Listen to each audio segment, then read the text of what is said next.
Alright, so I got my new camera that we're viewing this on.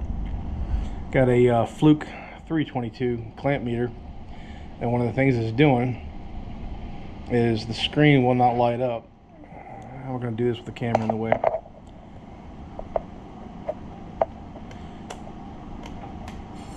It wants to start up, but it doesn't really start until you get to DC. And then if you try to come back, yeah, it does that. If you barely touch the knob, it doesn't want to work in AC, doesn't want to work in ohms or in amps, and obviously it's not going to work in off. So I've got, oh, my rifle just slipped. So I got the two screws there and there removed. We're going to take this thing apart. Be right back. Alright, it was a little bit difficult to get this apart, so it's going to want a clamshell from the back, but you got to put a screwdriver in there to pop this sucker off. And we're in. So we get some more screws. You got one up here. And that's not going to come out without a magnet.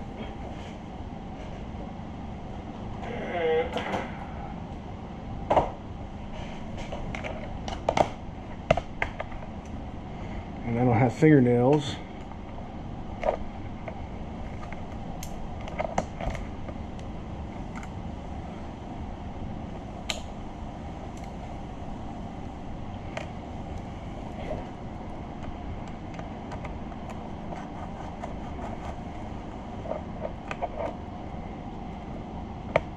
Come on.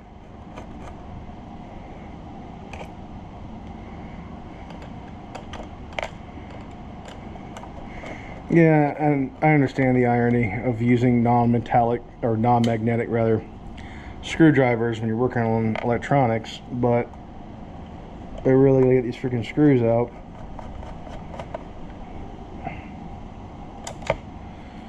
I don't think it'll harm anything.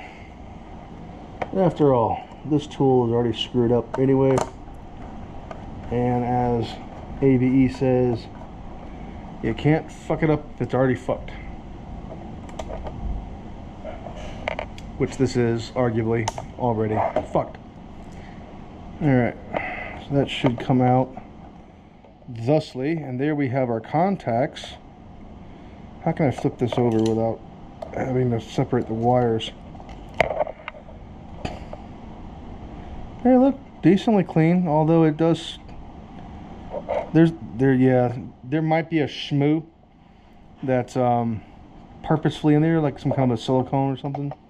I'm gonna see if I can't clean that up using a microfiber cloth and a little bit of isopropyl alcohol, 91%. So we're gonna take this. Maybe they just got some schmutz in there, you know, over the years. Who's to say? Because I mean, the gold or copper, or whatever it is, brass contacts, yeah, it's a little bit dirty. See that? Just gonna clean these up too. Alright, and I don't see any other telltale sign that something bad has happened to this. There's a little bit of schmutz right there. Oop, that's probably needed. Where the hell did that thing come from? Underneath. Yup. Alright, so we're going to put this back together to see if that solved our problem. I had to pause the video a second ago because my screensaver kicked off. I guess it's a screensaver. Get back in there. Alright. I wasn't sure if I was still recording, so I had to lengthen the amount of time before the back LCD went off to 5 minutes because it was set to 1. How am I going to get that in there without dropping the freaking screw? Hold on.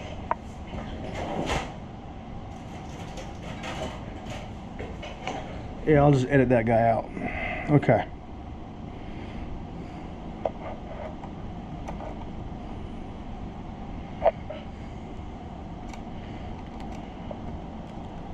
That does not feel like it's capturing anything. Damn it, my magnets caught my little... That's the problem with neodymium magnets. Yeah, they're great for what they are, but also for what they're not. They're not good at differentiating what you want to have captured and what you don't want to have captured. Yeah, there's a... Oh, I see. I figured it out. Alright, that's what happened. This thing used to go right there, and it's broken. So, that tells me there should be an... Oh, there it is, I see it. Yeah, I was going to say there should be another one of these little things down here. So let's glue those on first. And I just dropped it, because I'm brilliant like that. So I'm going to glue those on first. Give me a second. So back in the day, super glue was really good stuff. Man, did it work. Then a bunch of stupid people, all mouth breathers, they started gluing themselves to things. So the different manufacturers, they changed the formulation of cyanoacrylate glue, super glue, to what we have today in 2026, which is largely garbage. This stuff, the only thing I've religiously found that it actually sticks to every single time is if you have a cut or... Alright, I'm not a lawyer, I'm not a medical professional, so if you take either thing from me, legal advice or medical advice from me, you're fucking stupid. But stuff like this, I sealed, you know, this up with super glue a couple nights ago. As long as you monitor it and you look at it, you know, just make sure it's not pustule underneath, you're probably fine. You're probably good to go. But again, do not take medical advice from a guy you watch on YouTube unless he's an actual doctor or a surgeon. There's a really good one on YouTube. I can't remember his name. It's a Canadian dude. He's a surgeon up in Canada. Really good content. I'll figure out his name and put it below, or put it in the Chiron. So where was I getting at? Super glue used to hold everything as soon as you stuck it to it, especially plastics, right? Well, especially skin, but also plastic. And because they changed the formulation of super glue, I don't know, 20, 30 years ago, we're left with this stuff. So this may or may not work. We don't know, only time will tell. I'm gonna let that set up for probably a good 25, 35 minutes or so, and we'll get back to this once that glue has had a little bit more time to set properly. Alright, complete side quest. These waterproof cameras for the GoPro Black 13 Pro. Yeah, they're easy for the cameras to go in, but when you're taking the camera back out, they're a pain in the butt. So I think what I'm going to do is I'm going to get like a piece of ribbon, put it in here, so it kind of like a battery. When you pull the ribbon, it'll pull the camera out. Because that took like 5 minutes for me to get this stupid thing back out of here. I got to charge it. Alright, old man yelling at a cloud moment. I'm trying to charge this thing, right? I bought this little battery charger that fits on the side of the iPro. Uses a magnet and these little terminals to keep the case from getting dust and intrusion or anything else. And also, you know, I just don't want to open the damn thing up, because anytime you do, it allows things to get in there. But it uses a USB-C. Problem with that is, every terminal charging block that I have is old school USB. I don't own a power block that does that. So shit, now I gotta go out and buy something else. So while I was letting the super glue set up over there, I discovered something. This LCD screen, these little rubber, thought they were like rubber dampeners to stop from shock. No, they're actually conductive. These things are rubber, these little gray areas here and here. that in the previous video you saw this thing was stuck right there, that little white thing kept sliding out. Yeah, I thought that was fastened to the board. It's not. Those little rubber wipers, they're conductive. They actually go on these little pads. Yeah, who knew? So I believe that the super glue is set up because it doesn't move when I poke at it. So what we're going to do is we're going to double it up with this little Bondic plastic fixer-upper stuff. My loving wife bought this for me years ago. It's similar to the Bondic that they use, there it goes, at the dentist office. Same principle, not similar in compound. I'm sure it's a little bit different. Doing this with a camera in your way is a little bit harder. We can't zoom in, don't know how to use that function yet on the camera, but just know with my fat hand in the way, what I'm doing is I'm putting a generous amount of the liquid that's inside of this black tube here. Goes on clear. Just smuts it around. Plenty down there for everybody. And this stuff is real cheap too. And then it's got, turn it off so you can see better. I believe it's a 395 nanometer LED light, or LED, that is visible in UV ultraviolet. And it comes with it. So you just put that on there like that, hold it there for, I don't know, several seconds. I'm sure there's an actual time, I don't know it. But if you want to hasten the hardening, you get yourself one of these guys.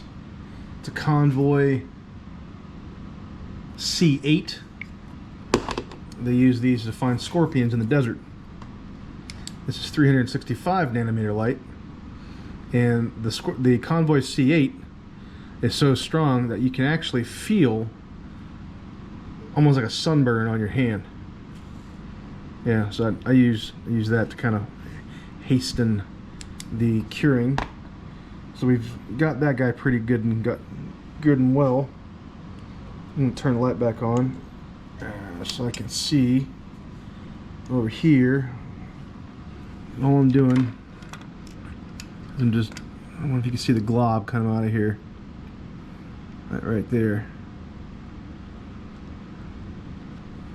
Put a little bit more.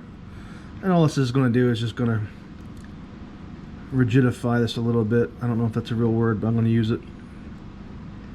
And if it's not, I just invented it. I've patented it. Well, words are hard. I ran out of whiskey. I don't have anything to drink, so I'm doing this all sober as a church mouse. That's not a saying, but again, I just patented that one too. So we're going to use our UV light, and we're going to speed it up with that guy. There's all kinds of cool things you do with the UV light. Like I said, you can find scorpions at night with it. You can take a whole new level of awareness of what flowers look like at night. Should be enough. A little bit more. I also use this light for windshield repair, because you can't do windshield repair in the daytime because it obviously uses UV light to harden. The same basic principle as this Bondic stuff. So because I do that at night, you got to have UV light in order to make it cure, so I use that. Now I'm going to take this, we're going to push all of our screws all over the place. Oh yeah, that's right, this has to flip this way, and then this gets put very carefully, just like that. I don't want to put any stress on the wires, that's why I'm really taking my time here. Like that wire right there, yeah, we want to get that out of there. Where's my little hook? Tweezers. Alright, so We're going to tighten down all the screws except for the two that I just put the compound on, and before the super glue. And take that, tighten these down.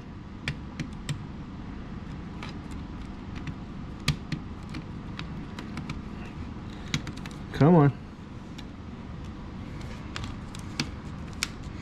It's your home. Don't you want to go to your home? Why is that not lining up?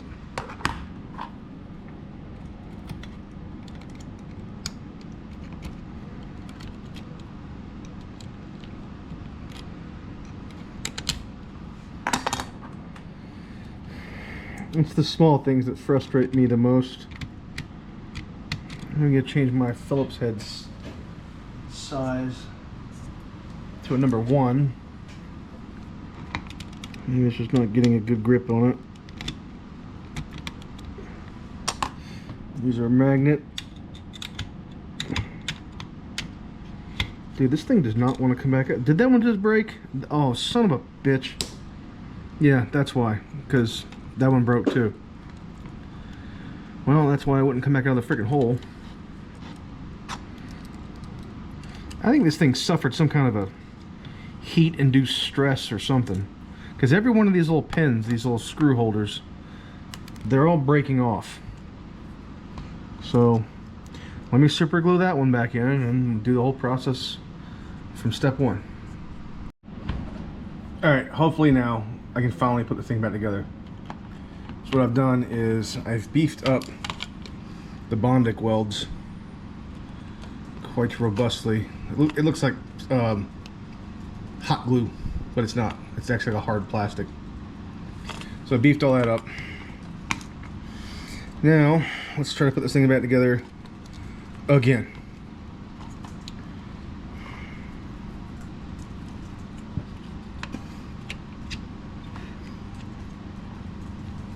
Little black wires in the way again. There we go.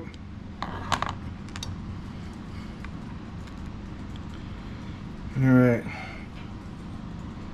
Put that one back in there. Put a little bit of downward pressure on it. And we're just going to get it to bite. I'm not trying to torque it. It is plastic and it's already demonstrated its ability to crack under pressure.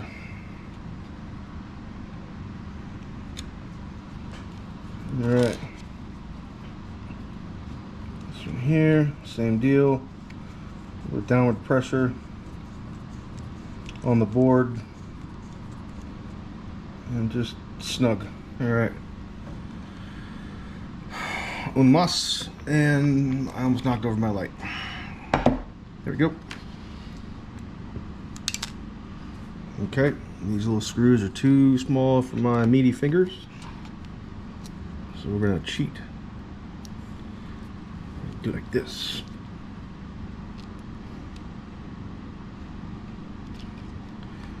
I said we're gonna cheat. Alright, here, got it.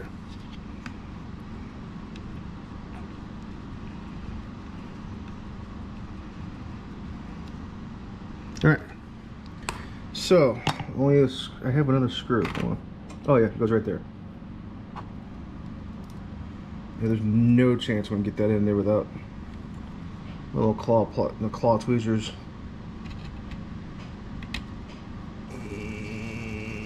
Yeah.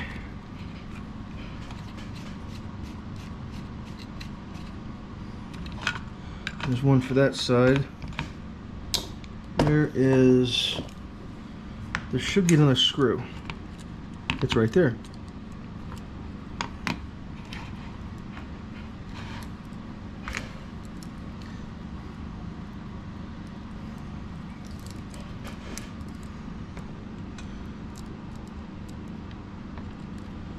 And got it. All right.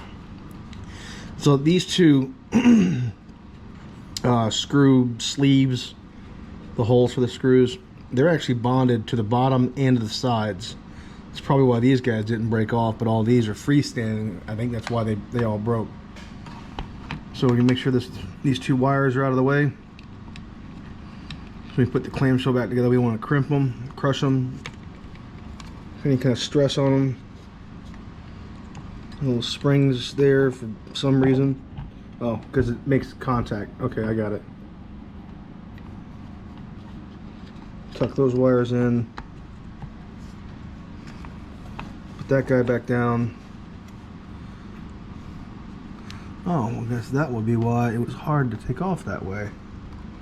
Yeah, because it's a clip.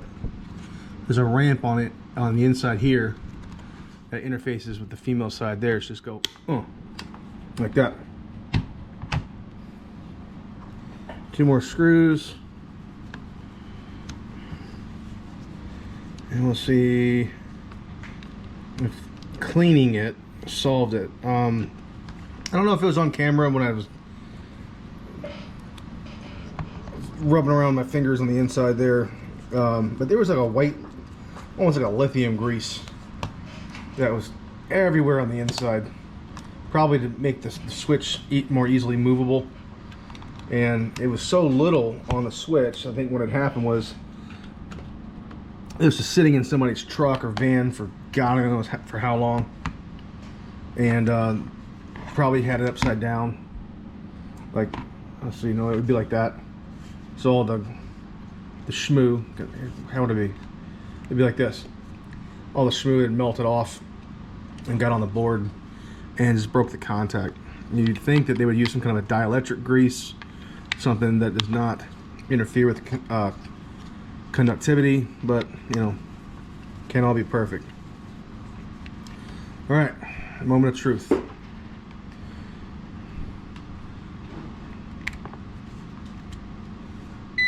And it works. It didn't do that before. And it works. And it works. And yes, it works. So yeah, just had to clean the little switch contact off. And this Fluke 323, or as it was, 322, can go back to check in more Angry Pixies tomorrow at work. If you have any questions, comments, or complaints, I do welcome those, especially the complaints. I have thick skin. I can handle it. Hope you enjoyed the video, and until next time. So my wife just reminded me, after I turned the camera off, she says, what, you're not going to ask them to subscribe? So yeah, you out there, subscribe. I put out videos very rarely, but when I do, you should want to subscribe to me because I'm awesome. All right, later.